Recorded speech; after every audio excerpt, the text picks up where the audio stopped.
इस वीडियो में हम लोग क्लास 5 हिंदी का चैप्टर 12 पढ़ने वाले हैं। चैप्टर 12 का नाम है कविता का कमाल। सबसे पहले हम लोग कहानी को शॉर्ट में पढ़ेंगे, उसके बाद क्वेश्चन आंसर सॉल्व करेंगे। तो चलिए कहानी को शॉर्ट में पढ़ लेते हैं। इस कहानी में मदन के बारे में बताया गया है। मदन कौन है?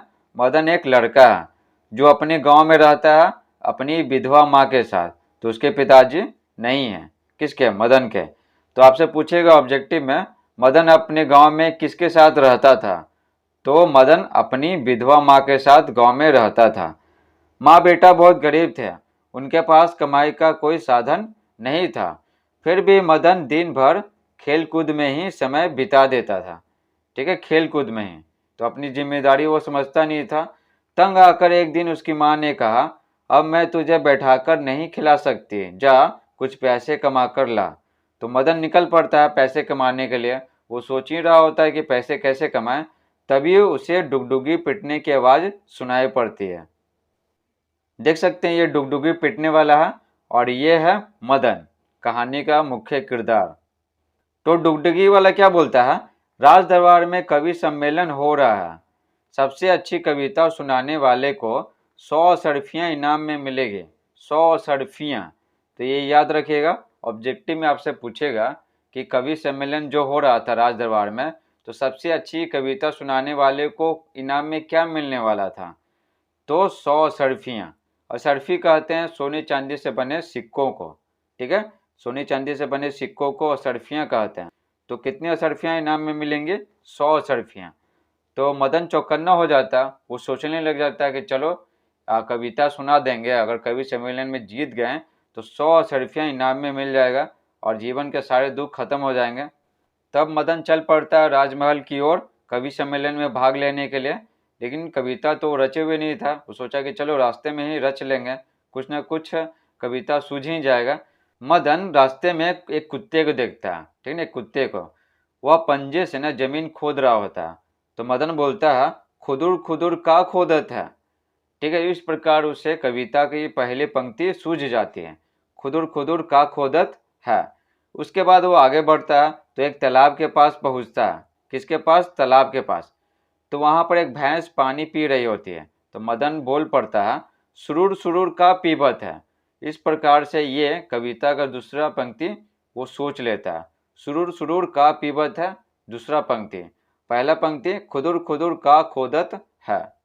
उसके बाद देखिए वह फिर से आगे बढ़ता है तो एक पेड़ की डाल पर चिड़िया बैठी दिखाई पड़ती है। वह पत्तियों के बीच से सिर निकालकर इधर उधर झांक रही होती है। तो मदन बोल पड़ता है, ताक झाक का खोजत है, क्योंकि चिड़िया इधर उधर झांक रही थी ना पत्तियों के बीच से सिर निकाल के। तो मदन बोल पड़ता है, ताक झाक का खोजत है। इस प्रकार से वह इस पंक्ति को रटते जाता है। जिस प्रकार से कविता का 3 गो पंक्ति निर्माण हो गया है, इसी प्रकार से वह निर्माण करते जाता है। उसके बाद मदन रास्ते में आगे बढ़ता है तो एक सांप को देखता है। तो सांप रेंग के, देख रहे हैं, ये छिपने का प्रयास कर रहा है, ठीक है ना, मदन से दूर भाग रहा है। तो मदन बोल पड़ता है, सरक सरक कहाँ भागत है, जानत हो हम देखत है, हमसे ना बच सकत है। इस प्रकार से, ठीक है ना, और पंक्ति मिलता गया, कविता में जुड़ता गया। उसके बाद महल का रास्ता पूछता है किससे? धन्नुषा से। भाई धन्नुषा, ठीक है। तो धन्नुषा से रास्ता पूछता है राजमहल का। वो धन्नुषा किसका भाई होता है? भन्नुषा का। धन्नुषा भाई भन्नुषा। तो मदन राजमहल पहुंचकर सभी के सामने अपनी कविता को प्रस्तुत करता है। जब वो अपनी कविता को सुनाता है तो किसी को समझ में नहीं आता है, राजा को भी समझ में नहीं आता है। उसके बाद क्या होता है, राजा को रात में नींद नहीं आता, उनके दिमाग में कविता ही गूंजते रहता है, ठीक ना, कविता ही घूमते रहता है। इसलिए वो अपने छत पे जाते हैं और कविता को दोहराने लगते हैं। उनको लगता है ना कि कविता को जोर जोर से बोल के दोहराएंगे ना तो उसका अर्थ मालूम पड़ जाएगा। लेकिन उसी वक्त कुछ चोर उनके खजाने में सेंध मार रहे होते हैं, यानी चोरी कर रहे होते हैं। तो जब वो बोलते हैं खुदुर खुदुर का खोदत है, तो चोरों को लगता है ना कि राजा उनको देख लिए। जब राजा बोलते हैं खुदुर खुदुर का खोदत है, तो उस वक्त उनके खजाने में चोर जो सेंध मार रहे होते हैं, चोरी कर रहे होते हैं, तो उनको लगता है ना कि राजा देख लिए हैं, तो इसलिए बोल रहे हैं खुदुर खुदुर का खोदत है। तो चोर क्या हो जाते हैं? चौकन्ने हो जाते हैं। उनका गला सूखने लगता है। तो चोरों का हेड कौन होता है? धन्नुषा होता है। ये वही धन्नुषा है जिससे मदन राजमहल का रास्ता पूछा था। धन्नुषा है ना, राजमहल में एक कर्मचारी है, इसलिए वो जानता है कि खजाने में क्या क्या रखा हुआ है, कहाँ से चोरी करना है।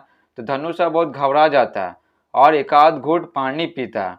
तभी राजा बोलते हैं, सुरूर सुरूर का पीबत है। तो राजा जब ये बोले ना सुरूर सुरूर का पीबत है, ये सिर्फ पंक्ति को दोहरा रहे हैं। मदन जो कविता बोला था ना, तो उनको समझ में नहीं आया था, तो उसी पंक्ति को दोहरा रहे हैं। लेकिन चोर को लगा कि राजा देख लिए हैं पानी पीते हुए। तो उसके बाद क्या होता है? उसके बाद इसी तरह से राजा पंक्ति को दोहराते रहते हैं ना, आगे आगे की पंक्ति को दोहराते रहते हैं। तो चोर को एकदम मालूम पड़ जाता है, एकदम चोर को लगने लग जाता है कि राजा देख रहे हैं। फिर क्या होता है? धनुषा और बाकी जो चोर हैं वो राजा के चरणों में गिर जाते हैं और माफी मांगने लगते हैं। ठीक है, इस प्रकार से क्या होता है? इस प्रकार से मदन की कविता को दोहराने के कारण राजा का खजाना लूटने से बच जाता है। तो फिर अगले दिन राजा मदन को बुलाते हैं और सोने चांदी से मालामाल कर देते हैं, ढेर सारा सोना चांदी का सिक्का देते हैं। फिर मदन खुशी खुशी अपने गांव लौट आता है और अपनी माँ के साथ रहने लगता है खुशी पूर्वक। तो इस प्रकार से कहानी को शॉर्ट में पढ़ लिए। अब आपको क्वेश्चन आंसर पढ़ने में कोई समस्या नहीं होगा। अगर आप पूरा कहानी पढ़ना चाहते हैं तो किताब से पढ़ लीजिए, या फिर किताब नहीं है तो पीडीएफ डाउनलोड करके पढ़ लीजिए। तो चलिए अब क्वेश्चन आंसर पढ़ लेते हैं। देखिए पहला प्रश्न है, राजमहल क्या है? इसमें कौन कौन लोग रहते होंगे? उत्तर लिखेंगे, राजमहल राजा के रहने के लिए एक बहुत बड़ा आलीशान महल होता है। इसमें राजा के साथ रानी, उनका परिवार, मंत्रीगण, उनकी देखरेख करने के लिए नौकर चाकर, सिपाही और रक्षक दल आदि रहते हैं। इसमें बोल रहा था क्या, राजमहल क्या है? तो राजमहल राजा के रहने के लिए एक बहुत बड़ा आलीशान महल होता है। फिर पूछ रहा था क्या, इसमें कौन कौन लोग रहते होंगे? तो यहाँ से यहाँ तक इसका उत्तर हो गया। अगला प्रश्न है, सुखी रहने के लिए मदन एवं उसकी माँ ने सोने चांदी से क्या क्या खरीदा होगा? अंत में पुरस्कार स्वरूप मदन को मिलता है ना सोना चांदी ढेर सारा, तो वही बोला जा रहा। सुखी रहने के लिए मदन एवं उसकी माँ ने सोने चांदी से क्या क्या खरीदा होगा? तो जाहिर सी बात है, सुखी रहने के लिए जीवन के लिए उपयोगी जो चीजें हैं, खाने पीने की चीजें, कपड़ा पहनना, जूता, बर्तन, घर बार, ये सब खरीदे होंगे। उत्तर लिखेंगे, सुखी रहने के लिए मदन एवं उसकी माँ ने सोने चांदी से जरूरी सामान जैसे कपड़े, जूते, बर्तन आदि और दैनिक जरूरत, दैनिक मतलब क्या, जो प्रतिदिन जरूरत पड़ता है, और दैनिक जरूरत के खाने पीने के सामान जैसे अनाज आदि जीवनोपयोगी वस्तुएं खरीदे होंगे। ठीक है, जीवन उपयोगी मतलब क्या, जीवन के लिए उपयोगी, तो अनाज चाहिए, ठीक है, फल चाहिए, सब्जी चाहिए, ये सब चीजें खरीदे होंगे। तीसरा प्रश्न है, राजा का खजाना लूटने से बच गया कैसे? तो कैसे बच गया? राजा जो है ना छत पर, ठीक है, छज्जे बोलिए या छत बोलिए, तो छत पर जाके कविता को दोहराते रहते हैं। तो चोर को लगता है कि राजा देख लिए हैं और बोल रहे हैं, तो फिर चोर उनके चरणों में आकर गिर पड़ते हैं और फिर माफी मांगने लगते हैं। तो उत्तर लिखेंगे, राजा का खजाना मदन की कविता के कारण लूटने से बच गया। राजा उसकी कविता का अर्थ समझने के लिए रात में छत पर बार बार दोहरा रहे थे, ठीक है, कविता को बार बार दोहरा रहे थे, जोर जोर से बोल रहे थे। उनको लगता था कि कविता को जोर जोर से बोलेंगे ना तो उसका अर्थ मालूम पड़ जाएगा। लेकिन धनुषा, धनुषा कौन? जिससे मदन राजमहल का रास्ता पूछा था, और यही धनुषा है कौन? जो चोरी कर रहा था, ये चोरों का हेड था। लेकिन धनुषा को लगा कि राजा वास्तव में उन सबको देख रहे हैं। देखिए ये कैसे लिखिएगा, ध लिखिएगा, आधा न लिखिएगा और नु लिखिएगा, धन्नु, और सहा जैसे लिखा हुआ वैसे लिखिएगा। अगला सवाल है, किन किन अवसरों पर डुगडुगी पीटी जाती होगी? इनकी सूची बनाइए। देखिए डुगडुगी पीटने का पर्पस क्या होता है, क्या उद्देश्य होता है? सभी लोगों को एक ही बार में कोई भी सूचना प्रदान करना। मान लेते हैं किसी को कोई सूचना प्रदान करना है, तो सबके घर में जाएंगे तो बहुत टाइम लगेगा, इसलिए डुगडुगी पीटेंगे तो सभी लोग क्या आ जाएंगे, आवाज सुनकर आ जाएंगे उत्सुकता पूर्वक कि क्या चल रहा है, और फिर क्या, फिर उनको बोल देंगे, तो एक ही बार में सारा काम हो जाएगा। तो सभी के घर घर जाके कोई सूचना देने की जरूरत नहीं पड़ेगा, एक ही बार में सबको बोल देंगे, सभी लोग इकट्ठा हो जाएंगे। तो उत्तर लिखेंगे, कई अवसरों पर डुगडुगी पीटी जाती है, ठीक है, कई अवसरों पर। बस पर्पस बस इतना रहता है कि कोई भी सूचना है तो सबके घर जाकर देने की जरूरत न पड़े।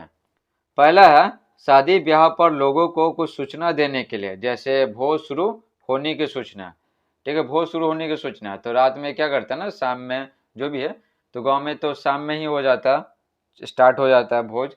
तो शाम में क्या करेंगे, डुगडुगी पिटेंगे, तो सभी को मालूम पड़ जाएगा कि भोज शुरू हो चुका है और सब आ जाएंगे। गांव में मुखिया का कोई आदेश सभी जन तक पहुंचाने के लिए, जन यानी क्या, लोग। चुनाव के समय नेताजी के घोषणा पत्र बतलाने के लिए। घोषणा पत्र क्या होता है, नेताजी जब चुनाव लड़ते हैं ना, उसके पहले बहुत सारा वादा करते हैं, यही वादों का संग्रह होता है घोषणा पत्र। तीसरा है चुनाव के समय नेताजी के घोषणा पत्र बतलाने के लिए। तो नेताओं के वादों को लोग जानेंगे तभी ना उनको वोट देंगे, तो जो अच्छे अच्छे वादे करेंगे, ठीक है, और उन वादों को पूरा करेंगे इन फ्यूचर, तो उन्हीं को वोट देंगे लोग।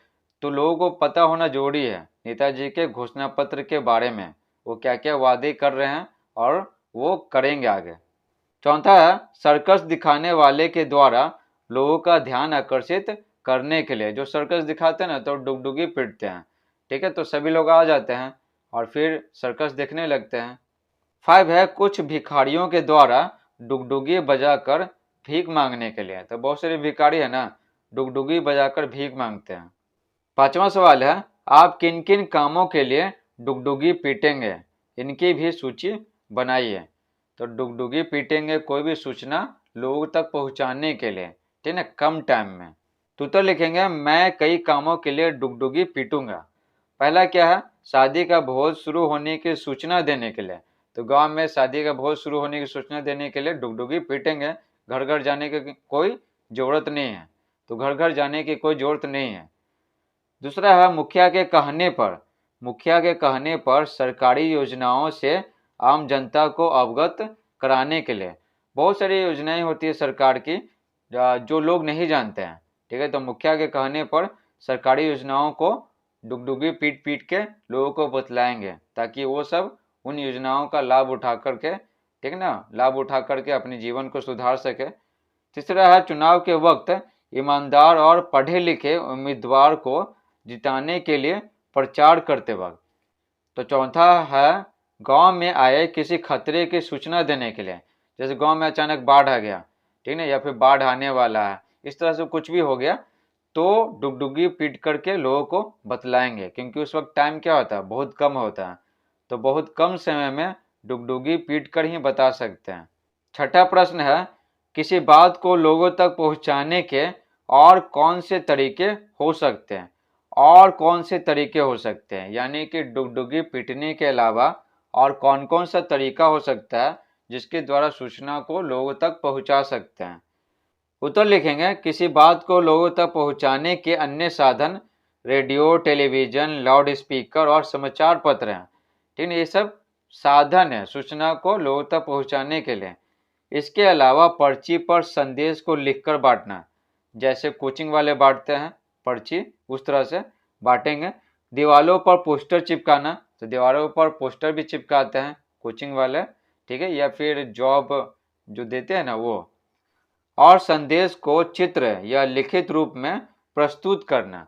देखते होंगे कि बोर्ड पर है ना, देखते होंगे बोर्ड पर या फिर दीवारों पर बहुत सारा संदेश लिखा हुआ रहता है, जैसे हम दो हमारे दो, या फिर बहुत सारा स्वच्छता का संदेश लिखा हुआ रहता है, ठीक है। और स्कूल के गेट पे ना, स्कूल के गेट के पास जो दीवार रहता है उस पर देखते होंगे कि बहुत अच्छा अच्छा चित्र बनाया हुआ रहता है, बच्चों को पढ़ते हुए दिखाया हुआ होता है, बच्चों को स्कूल जाते हुए दिखाया हुआ रहता है, समझ ना, इस तरह से। तो उसके द्वारा क्या कर रहे हैं, कुछ अपना जो संदेश है ना वो लोगों को बता रहे हैं। विभिन्न सोशल मीडिया प्लेटफॉर्म जैसे फेसबुक, व्हाट्सएप आदि और कई वेबसाइट हैं, ठीक ना। देखिए फेसबुक का नाम बदल के क्या हो गया, मेटा हो गया, ठीक है ना, मेटा। तो फेसबुक की जगह आप मेटा भी लिख सकते हैं। मेटा नाम अभी उतना फेमस नहीं हो पाया, बहुत सारे लोगों को मेटा नहीं पता होगा। ठीक है, जैसे फेसबुक, व्हाट्सएप हो गया, टेलीग्राम हो गया, इंस्टाग्राम हो गया, ठीक है, इस तरह से बहुत सारी चीज़ हैं, जैसे मौज वीडियो हो गया या फिर शेयर चैट हो गया। इस तरह से बहुत सारे वेबसाइट्स हैं, बहुत सारे ऐप्स हैं जिसके द्वारा कोई भी सूचना लोगों तक पहुंचा सकते हैं। अब देखिए प्रश्न पूछे जाएंगे पाठ से, ठीक है, जो कहानी पढ़े थे ना शॉर्ट में उसी से। पहला प्रश्न है, माँ ने तंग आकर मदन से क्या कहा?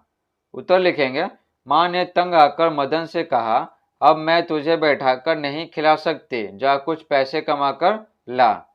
दूसरा प्रश्न है, मदन को कविता रचने की प्रेरणा किन किन चीजों से मिले? तो जानवरों से मिले थे, ठीक है। कुत्ता को देख रहा था कि खोदते हुए, तो बोलता है ना, खुदुर खुदुर का खोदत है।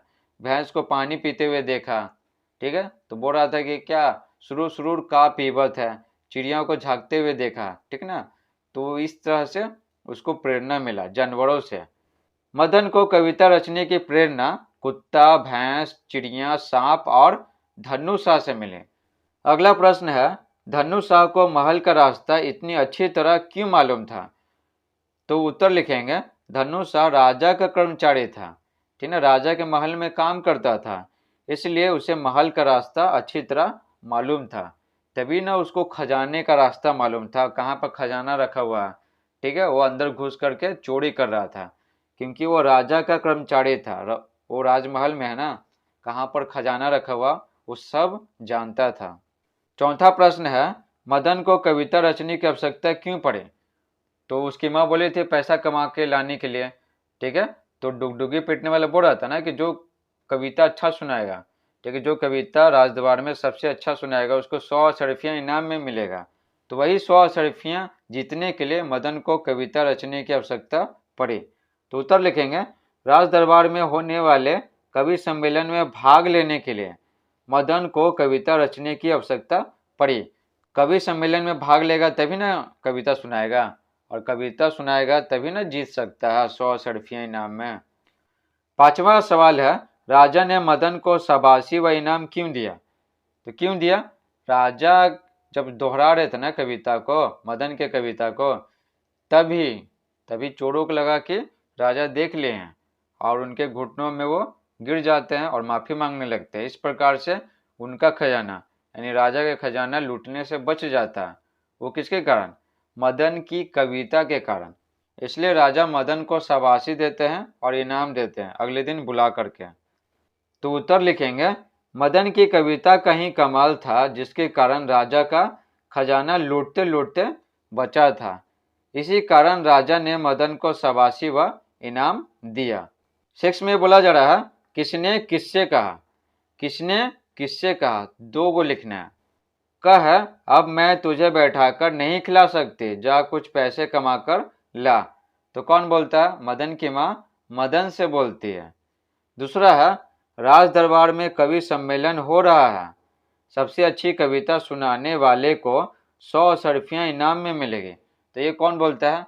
ये डुगडुगी बजाने वाला बोलता है। किसको? लोगों को। देखिए, ग है, भैया आपको राजमहल का रास्ता मालूम है? तो ये मदन पूछता है किससे? धनुषा से। क है, क्षमा कर दीजिए महाराज, तो चोर बोलते हैं, ठीक है। चोरों का हेड कौन होता है? धनुषा। तो चोर बोलते हैं महाराज से, ठीक है ना, राजा के चरणों में गिर जाते हैं और माफी मांगते हैं। तो चोर बोलते हैं महाराज से। अंग है, यह सब तुम्हारी कविता का कमाल है। तो अगले दिन जब चोरी होने से बचा ना खजाना, तो अगले दिन मदन को बुलाते हैं राजा, और राजा मदन से बोलते हैं यह सब तुम्हारी कविता का कमाल है। तो राजा बोलते हैं मदन से। तो आंसर लिख दिए, अब मैं तुझे बैठाकर नहीं खिला सकती, जा कुछ पैसे कमा कर ला। तो माँ ने बोला किससे? माँ ने पुत्र मदन से कहा। राज दरबार में कवि सम्मेलन हो रहा है, सबसे अच्छी कविता सुनाने वाले को 100 अशर्फियाँ इनाम में मिलेगी। तो कौन बोलता है? डुगडुगी पीटने वाले ने लोगों से कहा। भैया आपको राजमहल का रास्ता मालूम है? तो मदन ने धनुषा से कहा, ठीक है, धनुषा से। क्षमा कर दीजिए महाराज, तो किसने कहा? धनुषा ने राजा से कहा। धनुषा ही क्यों बोला? क्योंकि ये चोरों का हेड था। यह सब तुम्हारी कविता का कमाल है। तो ये कौन बोला? राजा ने मदन से कहा। राजा ने मदन से कहा। 7 है, पाठ के आधार पर सही और गलत का निशान लगाइए। पाठ के आधार पर, जो कहानी पढ़े है ना उसके आधार पे। क है, मदन अपनी विधवा माँ के साथ गांव में रहता था। तो सही है, तो सही टिक मार दिए। राजमहल में एक संगीत प्रतियोगिता का आयोजन हो रहा था। तो संगीत प्रतियोगिता हो रहा था, नहीं, कविता का प्रतियोगिता होने वाला था। ठीक है, तो ये गलत है। मदन चलते चलते एक नदी के पास पहुंचा। तो गलत है, नदी के पास नहीं पहुंचा, तालाब के पास पहुंचा, जहां पर एक भैंस पानी पी रहे थे। तो उसको पानी पीते देखकर, है ना, भैंस को पानी पीते हुए देखकर मदन बोल पड़ता है, सुरूर सुरूर का पीवत है। इस प्रकार उसको कविता का एक पंक्ति सूझ जाता है। घ है, मदन को राजा ने सोने चांदी से मालामाल कर दिया। तो ये सही है। ठीक है, ये गलत है, ये सही है। ठीक है ना, अंत में ना सोने चांदी से पूरा मालामाल कर देते हैं। अब बढ़ते हैं फर्स्ट आपकी समझ से। क प्रश्न है, ज्यादा टीवी देखने के कारण तंग आकर आपकी माँ या पिताजी आपको क्या कहते हैं? तो जो कहते हैं आप यहाँ पर लिखिएगा, एक आपको लिख करके दिखाते हैं। देखिए, ज्यादा टीवी देखने के कारण तंग आकर मेरी माँ मुझसे कहती है। ठीक है, पढ़ लो, नहीं तो घास कवारोगे। और पिताजी कहते हैं थोड़ा, ठीक है, पढ़ लो, नहीं तो तुमको कोई कुत्ता भी नहीं पूछेगा। ख प्रश्न है, मदन की कविता को सभी लोग विचित्र क्यों मान रहे थे? तो उत्तर लिखेंगे, मदन की कविता को सभी लोग विचित्र इसलिए मान रहे थे क्योंकि किसी को भी उसकी कविता का मतलब समझ में नहीं आ रहा था। ठीक है, मदन जो राज दरबार में कविता सुनाया तो किसी को भी कविता का मतलब समझ में नहीं आया, इसलिए सभी लोग सोचने लगे ये कविता तो बड़ा अजीब है, विचित्र है। अगला प्रश्न है, असरफियाँ क्या होती है? तो असरफियाँ क्या होती है आपको पहले ही बता दिए, सोने चांदी से बने सिक्कों को असरफियाँ कहते हैं। अगर कोई आपको 100 असरफियाँ दे तो आप उनका क्या करेंगे? तो आप क्या करेंगे वो यहाँ पर लिखिएगा, एक लिख के आपको दिखाते हैं। जो हम करेंगे उन 100 असरफियों का अगर मिल जाए तो वही यहाँ पर लिख के दिखा रहे हैं। तो ये मत लिखिएगा, आप जो चाहेंगे ना वही लिखिएगा। देखो उत्तर लिखेंगे, असरफियाँ सोने चांदी के सिक्के होते हैं। पूछ रहा था ना असरफियाँ क्या होती हैं, तो असरफियाँ सोने चांदी के सिक्के होते हैं। फिर पूछ रहा है कि 100 असरफियाँ इनाम में मिल जाएगा या फिर कोई दे दे तो आप क्या करेंगे? तो हम क्या करेंगे, यदि मुझे कोई 100 असरफियाँ दे तो मैं उनको बेचकर ज़मीन खरीदकर घर बनाऊंगा और कोई अच्छा सा व्यवसाय करूंगा। तो आप क्या करेंगे? आप कमेंट बॉक्स में जरूर लिखिए। ये जानना बहुत ही इंटरेस्टिंग है कि आप उन सभी असरफियों का क्या करेंगे। अब हम लोग पढ़ने वाले हैं भाषा के नियम, यानी हिंदी ग्रामर। रटते रटते उसे अपने आप एक पंक्ति सूझ गई। इस वाक्य में रटते शब्द का 2 बार प्रयोग हुआ है। इस तरह के अन्य शब्द पाठ से ढूंढकर लिखिए। तो क्या बोला जा रहा है, एक शब्द है ना, एक शब्द को 2 बार दोहराया गया है। इसी तरह के ढेर सारे शब्द हैं जिसको 2 बार दोहराया गया है। ठीक है ना, 2 बार। तो उसको क्या करना है, पाठ से ढूंढकर लिखना है। तो आंसर लिखेंगे, सड़क सड़क, सुरूर सुरूर। ठीक है ना, वो बोल रहा था ना जब भैंस पी रहे थे पानी तालाब से, तो बोलते ना सुरूर सुरूर का पीवत है। खुदुर खुदुर, तो कुत्ता जब खोदते रहता ना जमीन को तब मदन बोलता है खुदुर खुदुर का खोदत है। इसी तरह पाठ से आपको और भी शब्द मिलेंगे जिसको दोहराया गया है। चलते चलते, लूटते लूटते। ठीक है, जैसे राजा का खजाना लूटते लूटते बचा, समझ गए ना। तो ये सब क्या है, ये सब एक ही शब्द को 2 बार दोहराया गया है। किसी को पाठ से ढूंढ करके लिखना था तो लिख दिए यहाँ पर। दूसरा है, इन मुहावरों का वाक्यों में प्रयोग करते हुए अर्थ बताइए। तो क्या करना है, इन सभी मुहावरों का अर्थ बताना है और एक वाक्य बनाना है, समझे, वाक्य भी बनाना है। तो चलिए आपको बताते हैं। क है, काटो तो खून नहीं। देखिए, काटो तो खून नहीं मुहावरे का अर्थ होता है स्तब्ध रह जाना, स्तब्ध। ठीक है, स्तब्ध रहने का मतलब क्या होता है, अचानक, है ना, आश्चर्यचकित हो जाना, अचानक। देखिए, वाक्य बना सकते हैं, परीक्षा में नकल करते पकड़े जाने पर गिला कुमारी को काटो तो खून नहीं जैसी स्थिति हो गई थी। ठीक है, वो बहुत ही आश्चर्यचकित हो गई अचानक। ख है, हक्का बक्का रह जाना। हक्का बक्का रह जाने का मतलब होता है हैरान रह जाना। देखिए, मिलांगनी चोरनियों के गिरोह से मिली हुई है, यह जानकर मैं हक्का बक्का रह गया। ठीक है, तो किसी को विश्वास नहीं था और न ही मुझको कि वो ऐसा करेगी। तो हर कोई और साथ ही साथ मैं हक्का बक्का रह गया, ये जानकर कि मिलांगनी चोरनियों के गिरोह से मिली हुई है। ग है दया की भीख मांगना। ग है दया की भीख मांगना, इसका मतलब होता है माफी के लिए गिड़गिड़ाना। जैसे धनुषा गिड़गिड़ा रहा था, जो चोरों का हेड था धनुषा, वो राजा के सामने माफी के लिए गिड़गिड़ा रहा था। तो वही हो गया, दया की भीख मांगना मतलब माफी के लिए गिड़गिड़ाना। तो वाक्य बना सकते हैं, मोंटी सिगरेट पीते पकड़े जाने पर अपने पिताजी से दया की भीख मांगने लगा। घ है माला माल कर देना। तो राजा क्या कर दिए थे, सोने चांदी से मदन को मालामाल कर दिए थे। तो वही है, मालामाल कर देने का मतलब होता है खूब धन देना। देखिए, सैनिटाइजर की अत्यधिक डिमांड ने इसे बनाने वाली कंपनियों को मालामाल कर दिया। ठीक ना, सैनिटाइजर बनाने वाली कंपनियों को। अंग है मन में लड्डू फूटना। मन में लड्डू फूटने का मतलब होता है मन ही मन बहुत खुश होना। ठीक है, मन ही मन बहुत खुश होना, किसी को बताना नहीं और न ही चेहरे पर भाव प्रकट करना खुशी के, तो उसी को बोलते हैं मन ही मन बहुत खुश होना। तो वाक्य बना सकते हैं, बिना अच्छे से पढ़े परीक्षा में फर्स्ट डिवीजन लाने पर मीना के मन में लड्डू फूटने लगा। तो बिना पढ़े, तो ना बिना पढ़े मीना फर्स्ट डिवीजन ले आया तो मीना के मन में लड्डू फूटने लगा। च है काम तमाम कर देना। काम तमाम कर देना का मतलब होता है किसी को मार डालना। ठीक ना, उसका जीवन समाप्त कर देना। तो वाक्य में प्रयोग लिखेंगे, सुपारी नहीं देने पर लुटेरों ने पान व्यापारी का काम तमाम कर दिया, यानी उसका जिंदगी समाप्त कर दिया। 3 है, पाठ में से वर्तमान काल, भूतकाल और भविष्यत काल वाले 3 वाक्य छांटकर लिखिए। तो कहाँ से लिखना है, पाठ में से लिखना है, अपने मन से नहीं लिखना है। वर्तमान काल, भूतकाल और भविष्यत काल वाले 3 वाक्य। वर्तमान काल मतलब क्या, जारी है। ठीक है ना, वर्तमान में है। भूतकाल मतलब बीते हुए समय में हुआ है कोई भी घटना। भविष्यत काल मतलब क्या, आने वाले समय में कोई घटना होगा। और ध्यान रखिएगा कहाँ से लिखना है, पाठ में से लिखना है। वर्तमान काल से 3 गो, भूतकाल से 3 गो और भविष्यत काल से 3 गो। देखो, उत्तर में सबसे पहले वर्तमान काल से 3 वाक्य चुनते हैं पाठ से। तो पहला है, राज दरबार में कवि सम्मेलन हो रहा है। ठीक है, तो जारी है। ठीक है, वर्तमान काल में अभी क्या जारी है।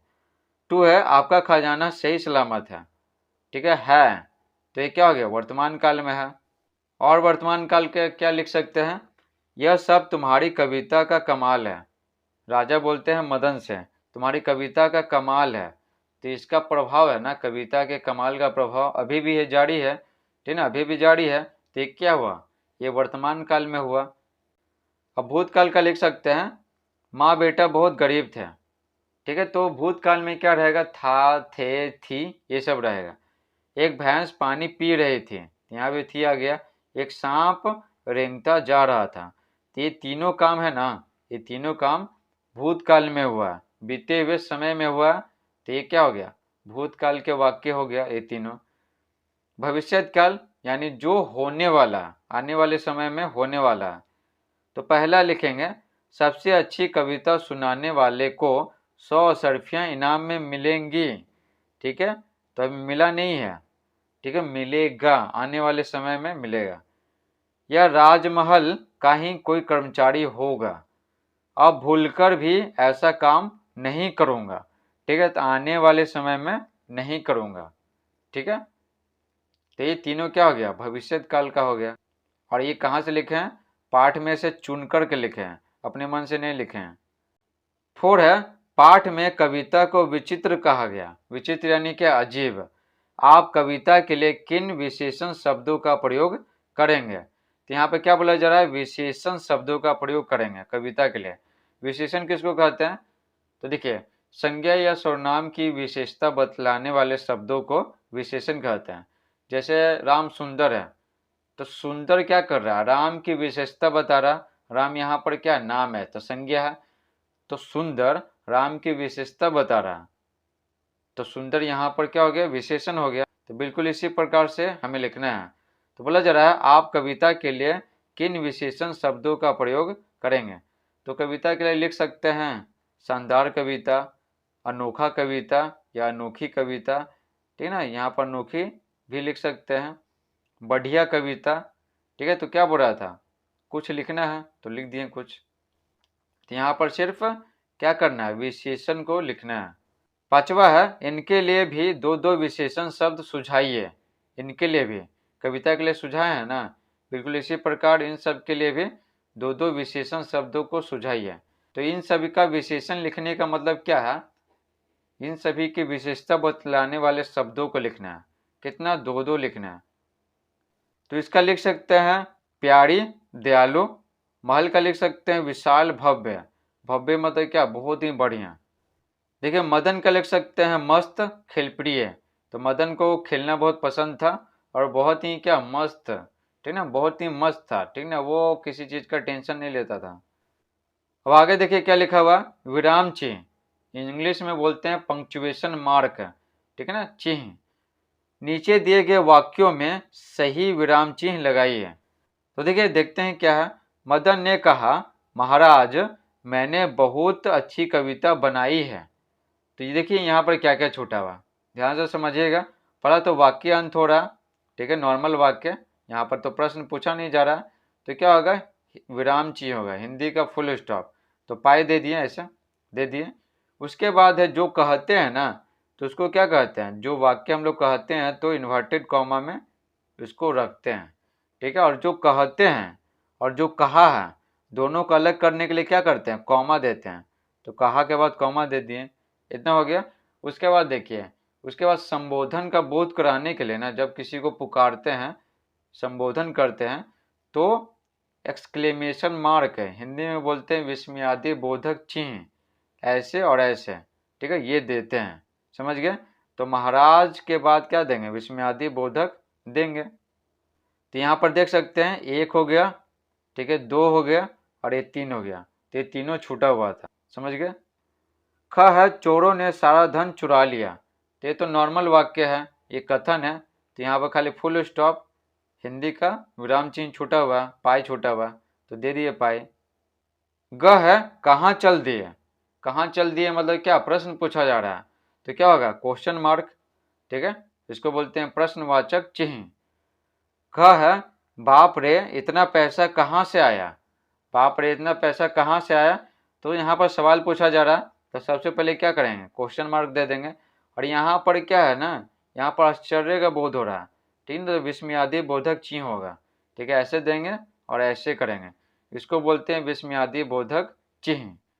तो दे दिए। तो इसमें छूटा हुआ था एक और दो।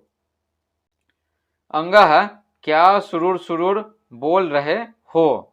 तो यहाँ पर प्रश्न पूछा जा रहा है, तो यानी यहाँ पर क्या करेंगे, प्रश्नवाचक चिन्ह देंगे। तो दे दिए यहाँ पर, समझ गए ना, तो यहाँ पर दे दिए। अब हम लोग पढ़ने जा रहे हैं संवाद और अभिनय।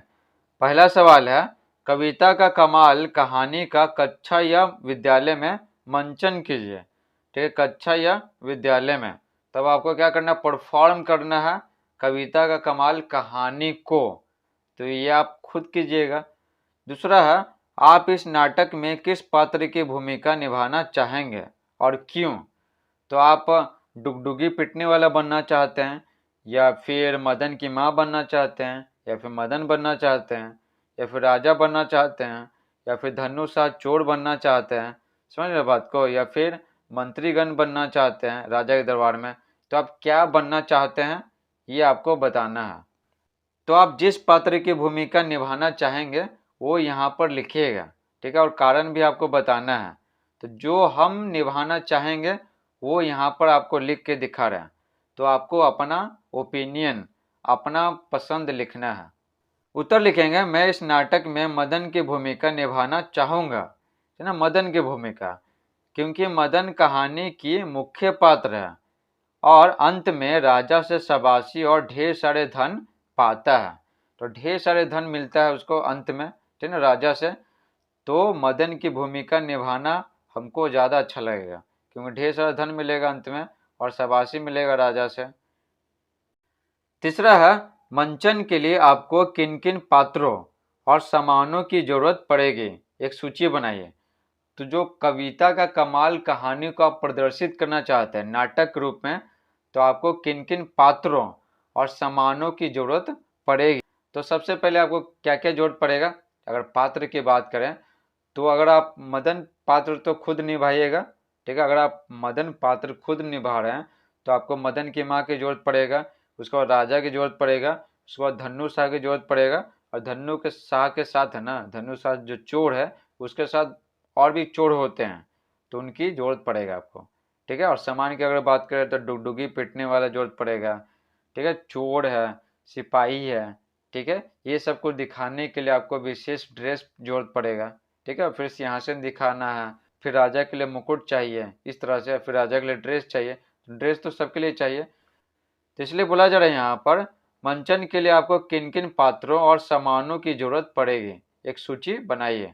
देखो उत्तर लिखेंगे, मंचन के लिए मदन की माँ, डुगडुगी पिटने वाला, धन्नुषा, राजा, कविगण, कुछ चोर, कुछ सिपाही आदि, तथा सामानों में सभी पात्रों के लिए विशेष पोशाक, पर्दा, लाइट, ढोल, मुकुट, सिंहासन आदि की जरूरत पड़ेगी। तो आपको ढेर सारे सामानों की जरूरत पड़ेगा, इसलिए यहाँ पर आदि लिखना बहुत जरूरी है। आदि दिखाता है क्या है, ढेर सारे सामानों की जरूरत है, उनमें से कुछ सामानों के बारे में लिखे हैं। तो आगे बोला जा रहा है आपकी कल्पना और कलम, ठीक है। अब पढ़ने वाले हैं आपकी कल्पना और कलम। तो वन में बोला जा रहा है अगर मदन यह कहानी सुनाता तो कैसे सुनाता। मदन की जगह स्वयं को रखते हुए कविता का कमाल कहानी सुनाइए और लिखिए। सुनाना भी है और क्या करना है, लिखना भी है। तो देखिए ये सब लिख दिए हैं।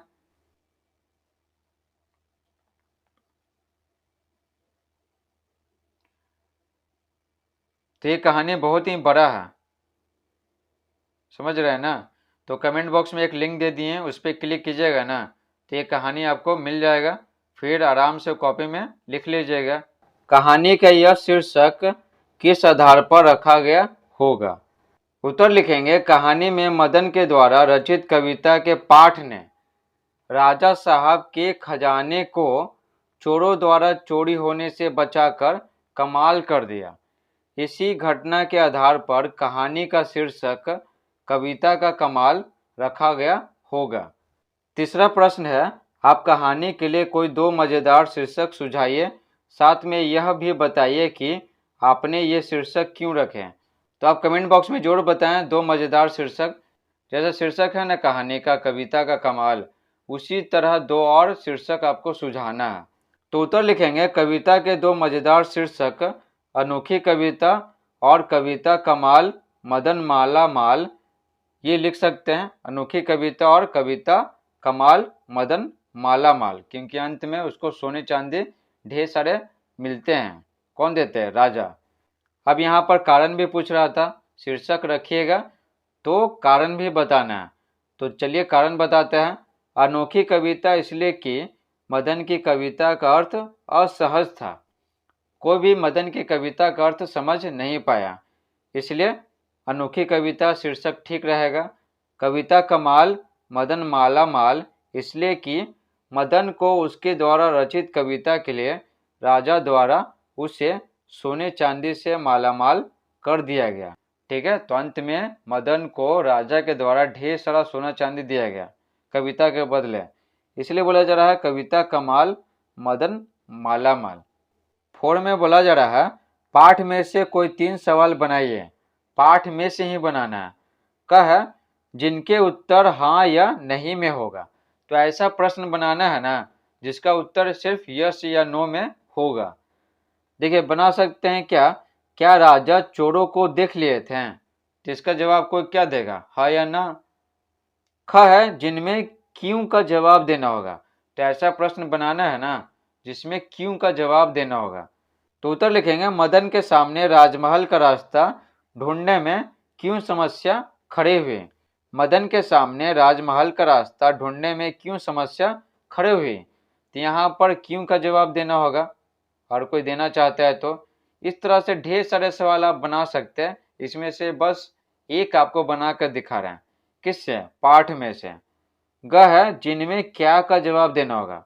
ऐसा प्रश्न बनाना है ना जिसमें क्या का जवाब देना होगा। तो प्रश्न बना सकते हैं माँ बेटा क्या थे, तो कोई क्या का ही जवाब देगा ना। तो माँ बेटा क्या थे, गरीब थे। अब देखिए यहाँ पर एक पहेली दिया गया है, चलिए पहेली सॉल्व करते हैं। बूझो तो जाने, दीदी की शादी में आए सज धज 16 बाराती। कितने आए, 16 बाराती। बाराती जन जो भी आए उनको गुझिया ही भाते। तो क्या भाते, गुझिया, ठीक है, गुझिया। चार चार तो बड़ो बड़ों को, मुनिया को 2 दी जाती। तो क्या बोला जा रहा, 16 बाराती आए, ठीक है, तो बड़ों को ना 4 गुझिया दिया गया, और मुनिया, मुनिया यानी क्या, लड़कियों को 2 दिया गया, ठीक है। 8 बड़े तब शेष लड़कियां कुल कितनी गुझिया खाती। तो देखिए यहाँ पे क्या बोला जा रहा, कितने बाराती आए, 16, इसमें से 8 बड़े बाराती थे, ठीक है, एज में बड़े थे, और बाकी लड़कियां थी, शेष लड़कियां। तो शेष कितना होगी, 8, तो ना टोटल मिलकर हो जाएगा 16। टोटल 16 बाराती हैं, इसमें से 8 क्या बड़े हैं, तो लड़कियां कितनी होगी, घटा दिए, 16 में से 8 गया कितना, 8, तो वही यहाँ पर लिख दिए हैं। अब क्या बोला जा रहा है, अब बोला जा रहा है ना बड़ों बड़ों को, ठीक है, 4 दिया गया, तो 4 दिया गया, ठीक है। ये जो 8 बड़े थे ना तो इनको 4 दिया गया, और क्या लड़कियों को 2 दिया गया, ठीक है। मुनिया, मुनिया नहीं क्या, लड़कियां, तो लड़कियों को 2 दिया गया, समझ गए। तो 8 लड़कियां थी तो सबको 2 दिया गया। तो टोटल कितना हो गया, देखिए बड़ों को 1 को दिया गया है कितना, 4 को, तो 8 बड़ों को कितना दिया जाएगा, गुना कर देते हैं, 8 के 32। एक लड़की को 2 दिया गया तो 8 को कितना दिया जाएगा, गुना कर देते हैं, 8 दूनी 16।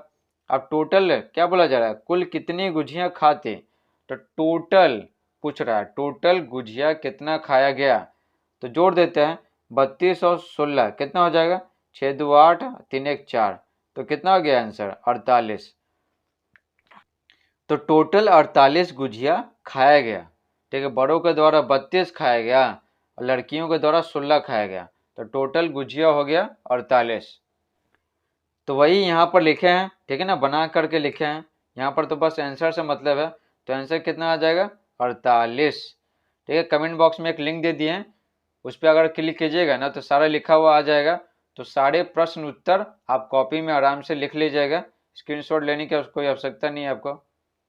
इस प्रकार से पूरा चैप्टर समाप्त होता है। आई होप आपको ये वीडियो पसंद आया होगा, अगर पसंद आया तो वीडियो को लाइक करें, चैनल को सब्सक्राइब करें। Thanks for watching.